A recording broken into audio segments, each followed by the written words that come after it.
ladies and gentlemen, to Wargaming.net League North America World of Tanks. I am Joshua Clutch Gray, your host for this evening, as we're going to recap qualifier number 2 for season number 1 of the first North American League for World of Tanks. Joining me on the set is the mathematician here at the studio, Andre Gritorp-Hengshua.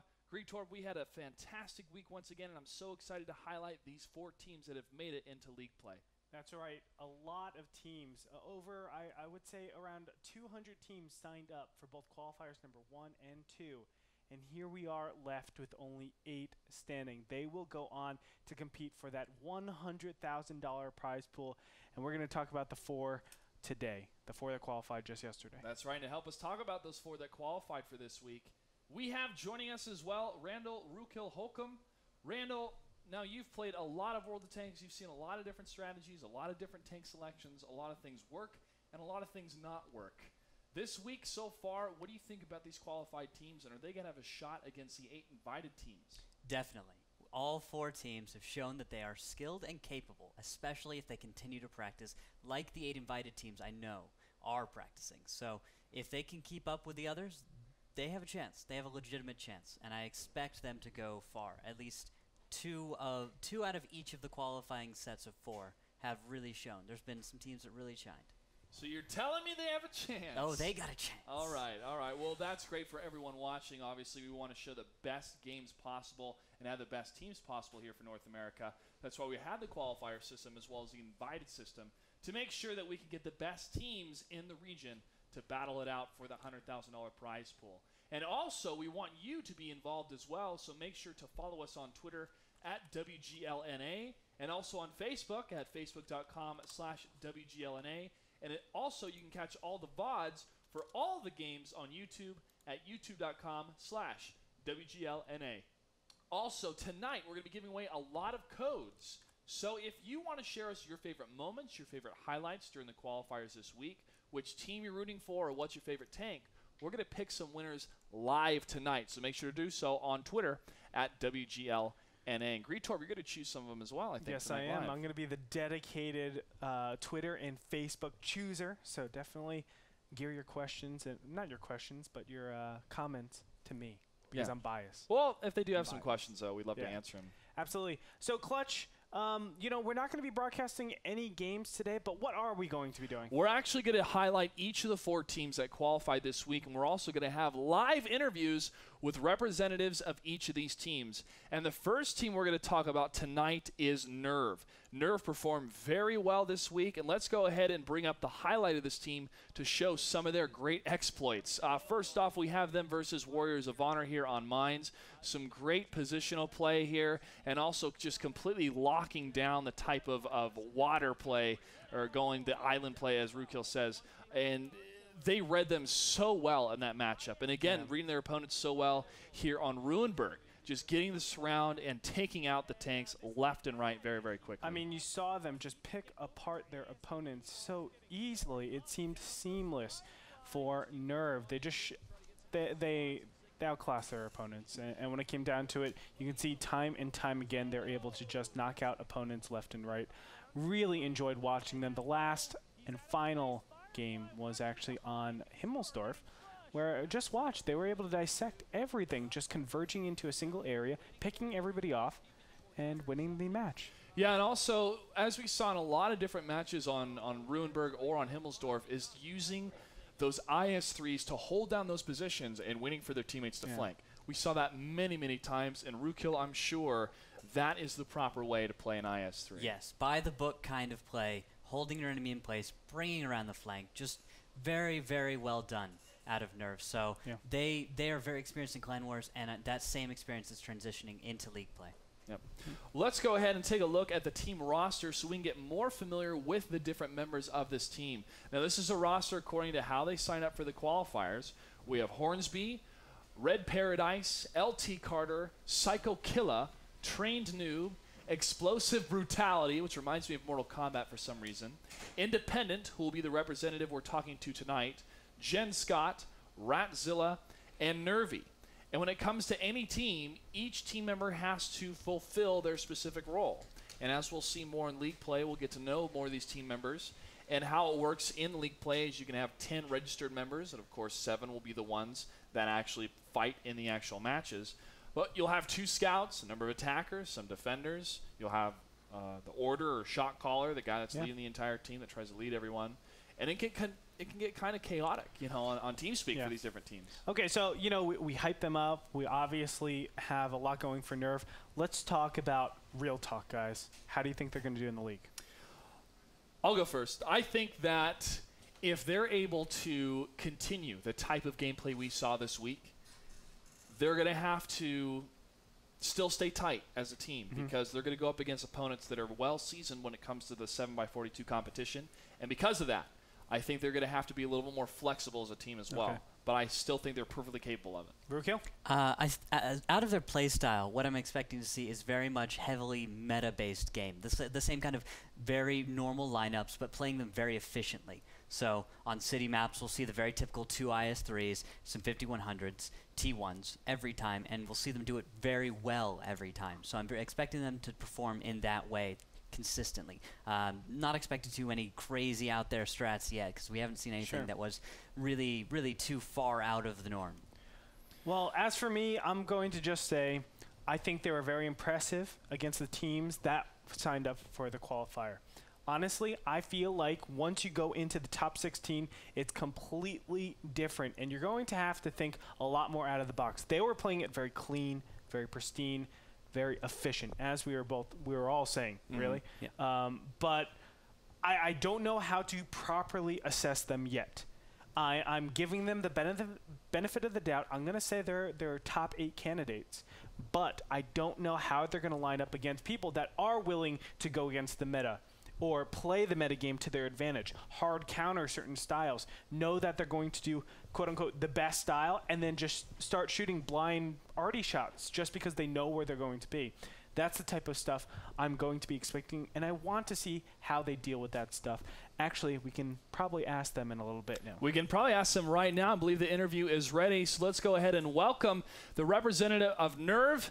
He is known as Independent Indy. Great name, by the way. How you doing, sir? I'm good. How are you guys? Doing fantastic. First off, a huge congratulations to you and your team for being one of the qualified teams to make it into league play. What does this mean to you and your teammates? Well, it means a lot. We're very happy that we have qualified. And I see that you played StarCraft 2 Brood War. Now, he's an intelligent human being. Yeah, well, you played StarCraft Brood War. Did you also play StarCraft 2? I played it. I did not like StarCraft 2. Okay. But I played StarCraft Brood War for many years. Okay. Well, Greedtorp's already a fan of yours then. Let me just see how much you played. Did you play an IC Cup? Yes, I have played an IC Cup. Okay, what's your IC Cup rating? It wasn't very high, and I actually stopped playing for, well, last time I played was maybe 3 years ago. So okay. It was, I've forgotten. The fact that you know IC Cup already tells me that he's probably top 5% in the world. Probably. Probably. That he played IC Cup, he definitely is a strong player. Well, he's definitely top 5% when it comes to North America and World of Tanks. What is your history with World of Tanks? How did you start playing it, and how did this team get formed? I started playing back when it was an open beta, when the World of Tanks just came out. I was a noob just like everybody else. I joined whichever clan I thought was the biggest, whichever way I was going to be able to get some gold, so I joined Iron Raiders. The way a team was formed, well, it was really a last-minute thing. I was trying to join many different teams. Unfortunately, I wasn't able to, so I decided to make my own. Made your own indeed, and now your team is going to be one of the teams representing North America when it comes to esports for World of Tanks. And also, because of the international scene for World of Tanks, there will be a point system for the league play, and the top points that are earned through these seasons will be able to go to the World Finals happening in 2014. What would it mean for you if your team got to represent North America in the World Finals? It would be amazing. I mean, I've never thought I have a chance to actually, compete for money or to go to travel places, playing a game. I mean, this was just a thing you do, in your free time, after work at night, whatever. So it would be awesome. Now, during qualifier number 1, you were defeated by River of Blood. In the second qualifier, you went on to take down Hammer Time, Game Over, and Warriors of Honor, which we saw in that highlight. Were you guys pretty crushed by the defeat in qualifier 1? And which of the different teams that you faced in qualifier number 2 were the toughest? Well, there was a lot going on in the first qualifier because of the team River of Blood. I was on that team for a little bit, and I decided to leave, and then I joined, or I attempted to create my own. The team that I created for the first qualifier, guys that I invited, actually didn't get invited to the second qualifier, so I completely remade the team for the second qualifier. Oh wow! And it was unfortunate that I ran into River of Blood in the first game. You know, just right after I quit them, so I had to face the team that I just quit. In the second qualifier, Hammer Time was definitely by far the toughest team that we played, and it was actually kind of strange and almost unfair because our opponents, instead of becoming tougher as further as we went, they actually became weaker. I'm not sure, you guys haven't seen us play against Hammer Time and the other team, but that's the fact. And I actually felt Hammer Time should have been one of the teams to qualify. It's very unfortunate that they had to face us, and we got, I guess, lucky. It was very close. We beat them 3-2, and we had 2 draws, so it was 7 games, 2 hours playing, and we went through. So, Indy, I actually have a question, and it's about one of the players on your team that really stood out to me. When I looked at your lineup, I saw Red Paradise, and I know him to be a scout player. Is he going to be still your scout player? And how strong is he going to be? Well, you've seen him. He has been either a T71 player or a 1390 player. Probably not in the stream, but in fact, he was. I think on Mines I had him in the 1390. Yes, I will definitely use him as a scout. All right. He loves his 1390. Okay, Independent, 2 more questions for you. First off, we've been asking different team leaders, different team members to see if they have any words for their opponents. So do you have any words for the other 7 qualified teams or the 8 invited teams that you will face against in league play? Yes, I do. Guys, don't get nervous when the battle starts. You'll be back in your garage in no time. Well said, sir. Well, we're going to hand you over a Logitech webcam. We're going to get this sent out to you so we can see that beautiful face of yours as you face off against the different opponents you're going to be going up against. And finally, when and where can we find more information about your team, Facebook, Twitter, etc.? The easiest place to find us is in TeamSpeak, Guerrilla TeamSpeak. There is no other way. We don't have any other social networks created at this time. Okay, well, get on that because you're going to have a lot of fans following you guys here pretty soon. Thanks for joining us, Independent, and best of luck to you and your team in the league. Thank you very much, guys. Man, one thing I want to talk about World of Tanks, guys. I actually casted a local Southern California tournament for StarCraft 2. And we're going into the finals as 2 pretty big players. One of his names was Bubbles, the other one was Mystic. I said, hey, guys, do you guys have any controversial statements to say to each other? And I put the microphone up to Bubbles, and he goes, nope. And I was like, well, Mystic, do you have anything to say? He's like, good luck. Wow. Well, I was like, well, okay.